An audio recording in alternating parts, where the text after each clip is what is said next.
Hello friends, welcome to today's lecture on question banks. We'll do question banks from UWORLD. So let's start. In this question, a 62-year-old woman comes to the physician after a lump in her breast. Physical examination reveals firm, immovable, irregularly shaped mass. Mammography is performed and it shows a speculated calcified lesion that was not seen on prior studies. A tissue biopsy is diagnostic for infiltrating ductal carcinoma. Malignant tumors such as infiltrating ductal carcinoma are typically associated with varying degrees of disordered differentiation and maturation. Now, which of the following findings is most characteristic of an anaplastic tumor? This question is a direct question. The last line itself is enough for answering this question, where it is saying about the characteristic findings of the anaplastic tumor. If you know what is the characteristic features of an anaplastic tumor is, this question is very easy.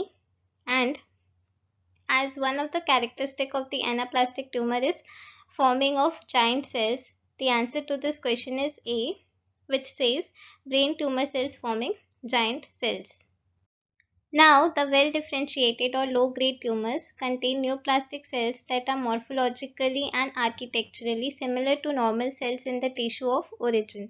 In contrast, poorly differentiated or high-grade tumors contain neoplastic cells that lack most of the characteristic features of the original tissue.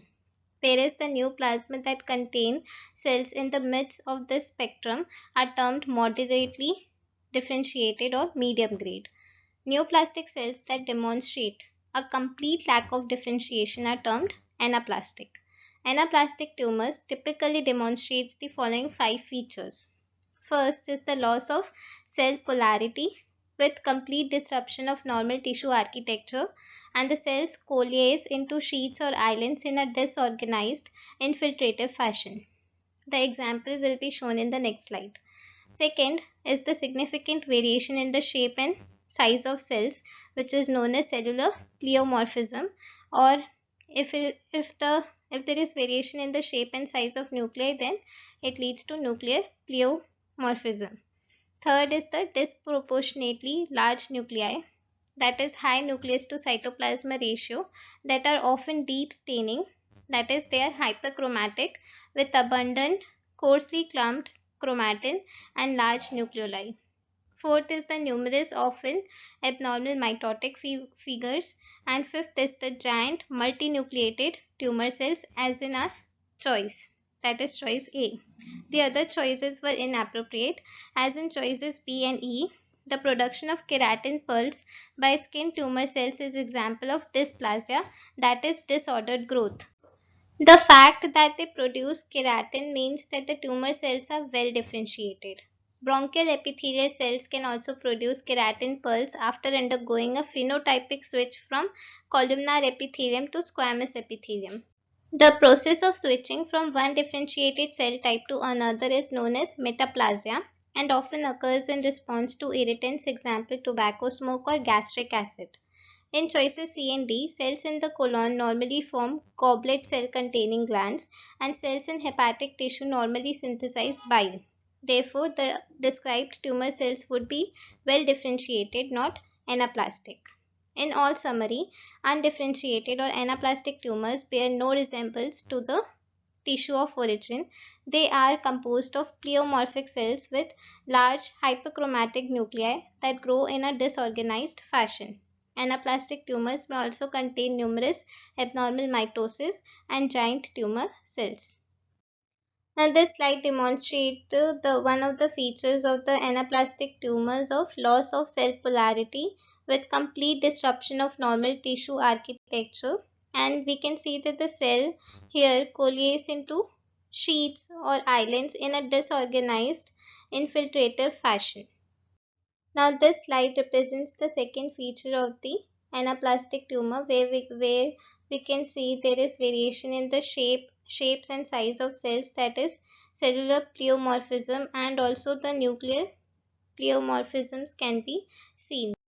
Now this slide demonstrates the next feature of the anaplastic tumor, that is disproportionately high nucleus to cytoplasma ratio, that are often deep staining, hyperchromatic, with abundant, coarsely clumped chromatin and large nucleoli. Now this slide presents the fourth characteristic anaplastic tumor feature of abnormal mitotic figures. Lastly, this slide demonstrates the giant multinucleated tumor cells, which is also one of the features of the anaplastic tumors. Now in this question, a 4-year-old male dies in the hospital from overwhelming infection. Autopsy findings include bone deformities and hepatosplenomegaly. Clumps of erythroid precursor cells are found in the liver and the spleen. The presence of these precursor cells is most likely related to which of the following conditions? Now, the erythroid precursor cells which are found in the liver and spleen is indicative of extramedullary hematopoiesis. The extramedullary hematopoiesis usually occur in cases of chronic hemolysis. As I told you that the presence of erythroid precursor cells in liver and spleen indicates extramedullary hematopoiesis, which is a condition characterized by erythropoietin-stimulated hyperplastic marrow cell invasion of extramedullary organs. Extramedullary hematopoiesis is most frequently caused by severe chronic hemolytic anemia such as beta thalassemia, which the child depicted here may well have had. Extramedullary hematopoiesis can cause a range of skeletal abnormalities. The expanding mass of progenitor cells in the bone marrow thins the bony cortex and impairs bone growth. Pathologic fractures are common and is the most symptomatic of children. Maxillary overgrowth and frontal bossing are associated with the characteristic chipmunk facies observed in the pediatric population. The other choices were incorrect, as in choice A, red blood cell transfusions limit extramedullary hematopoiesis by reducing hypoxia. In choice B, immune deficiencies are not frequently associated with RBC's hemolysis. In choice C, erythropoietin deficiency is observed in patients with chronic renal disease and would be associated with anemia but not extramedullary hematopoiesis. In choice E, iron deficiency results in relative depression of erythropoietic activity and is not associated with extramedullary hematopoiesis. In choice F, cyanocobalamin, a vitamin B12 deficiency causes megaloblastic anemia but is not associated with extramedullary hematopoiesis. In choice D, intrahepatic extramedullary hematopoiesis can cause portal hypertension and portal hypertension can cause hepatosplenomegaly, but the reverse situation is not true and thus it was not the appropriate answer. In summary, the presence of erythroid precursors in organs such as liver and spleen is indicative of extramedullary hematopoiesis, which is a condition characterized by erythropoietin-stimulated hyperplastic marrow cell invasion of extramedullary organs. Extramedullary hematopoiesis is most frequently caused by severe chronic hemolytic anemias such as beta thalassemias. Now here, in this case, a 54-year-old male presents with an enlarged left-sided supraclavicular lymph node. The node is painless and stony hard on palpation. The node biopsy reveals anaplastic cells that stain positive for keratin. Which of the following is most likely origin of the cells detected on the biopsy? Now the keratin indicates that the origin of the cells is epithelial surfaces. Now, the keratins are a broad group of intermediate filaments which are present in epithelial cells. Immunohistochemistry stains that employ keratin markers are used by pathologists in identification of poorly differentiated tumors or tumors with an unclear site of origin. Tumors that stain positive for keratin include carcinomas, mesotheliomas, thyomas, various sarcomas, trophoblastic tumors and desmoplastic small round cell tumors. Other choices were incorrect, as in choice A, lymphocytes can be identified immunohistochemically with a special stain for the pan T cell marker CD3 among other. In choice C, muscle tissue can be identified immunohistochemically with spatial stains for smooth muscle actin, caldesmon or desmin among others. And in choice D, endothelium can be identified immunohistochemically with spatial stains for CD34 and von Willebrand's factor, among others.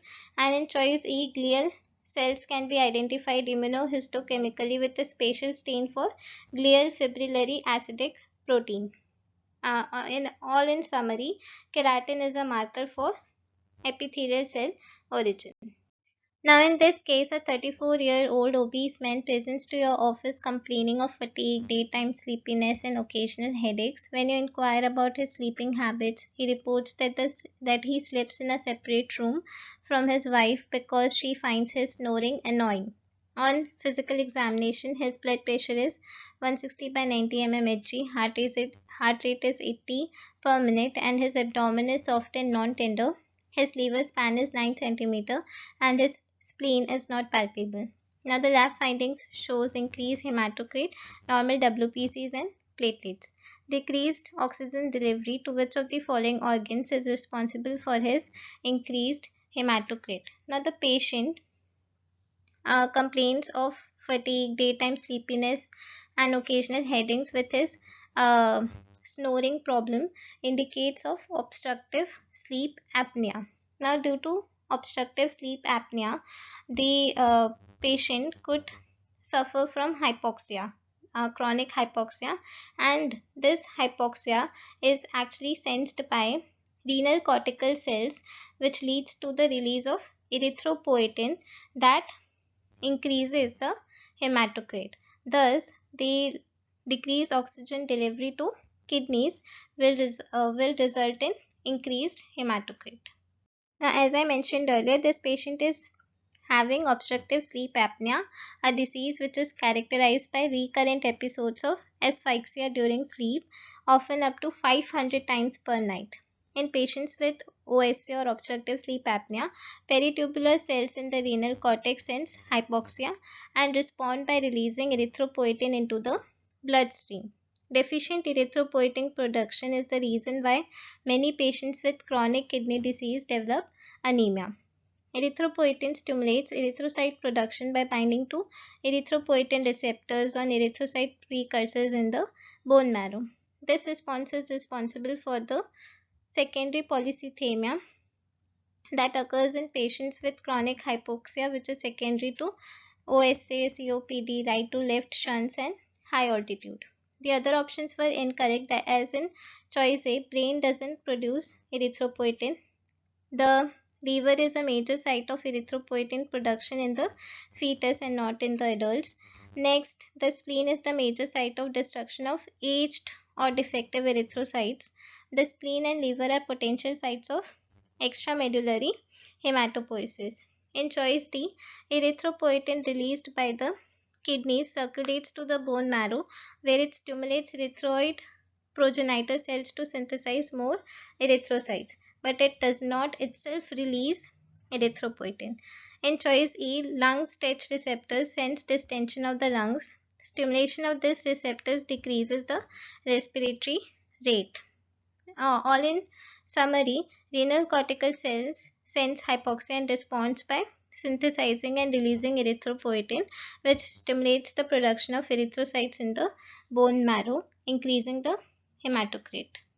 Now, in this question, a 5-year-old boy is brought to the office by his parents, who say that he looks yellow and has been uncharacteristically tired lately.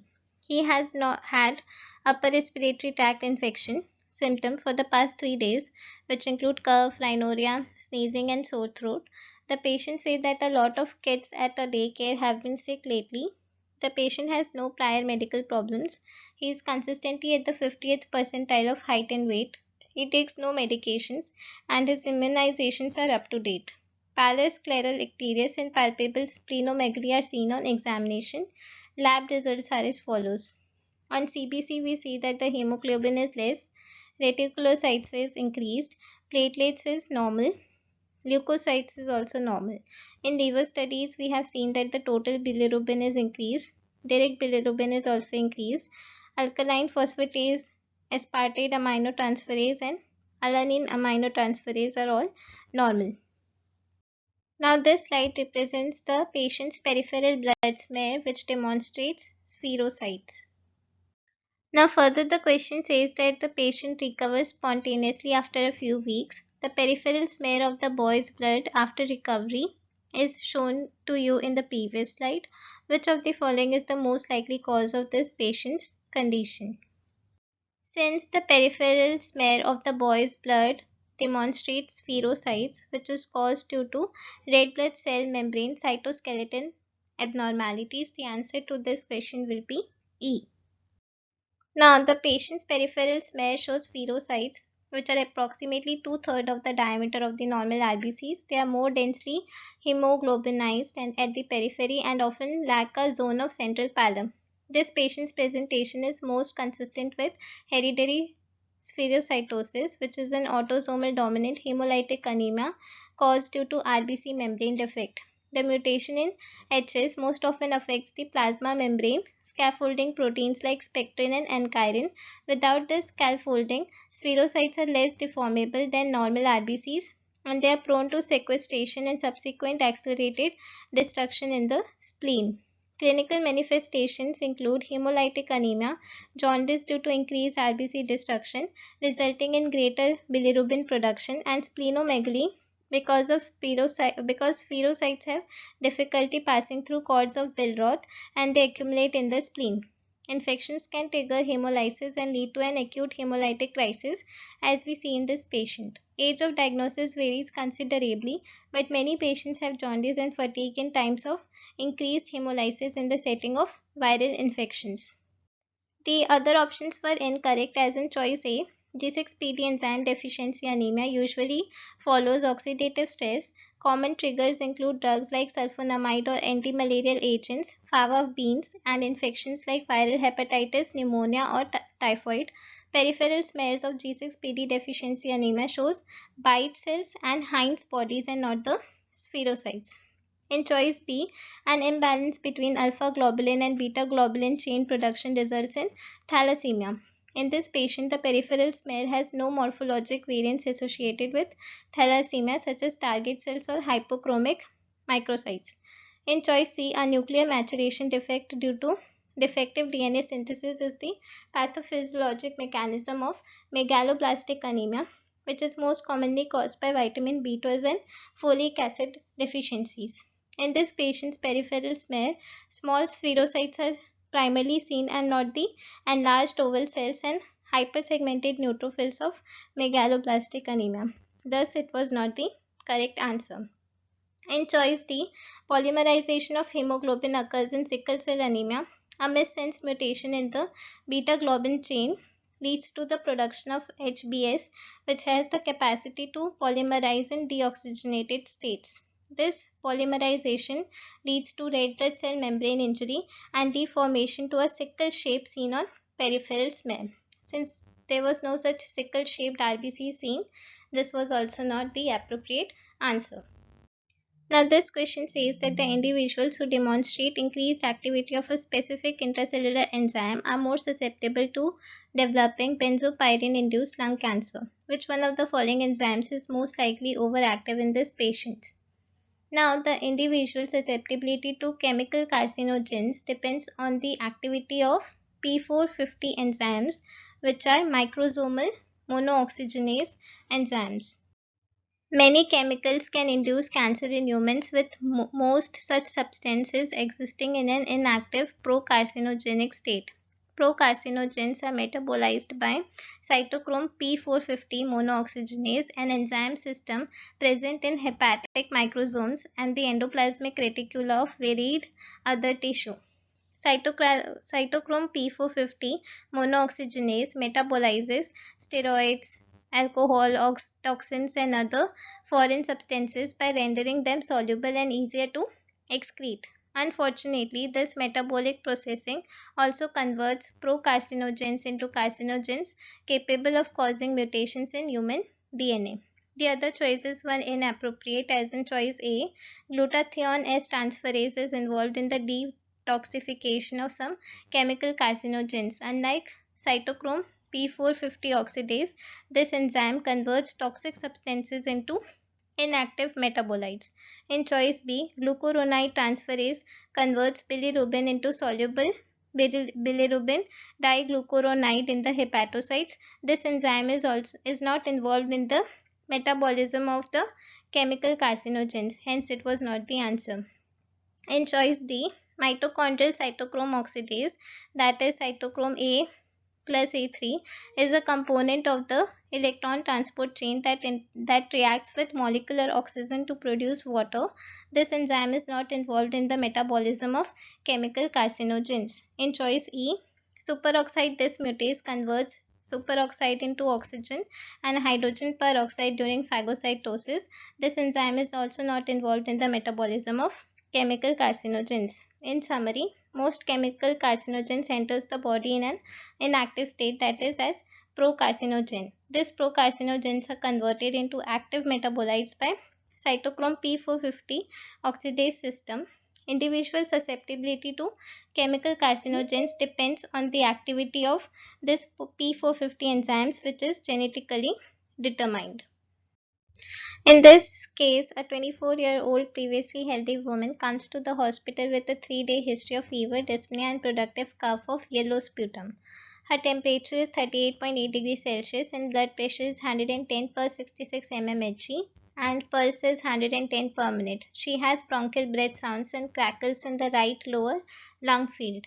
Lab studies are as follows. Hemoglobin is normal, platelets normal, leukocytes is increased, neutrophil increased with band form increased, and there is the presence of myelocytes and metamyelocytes with lymphocytes decreased.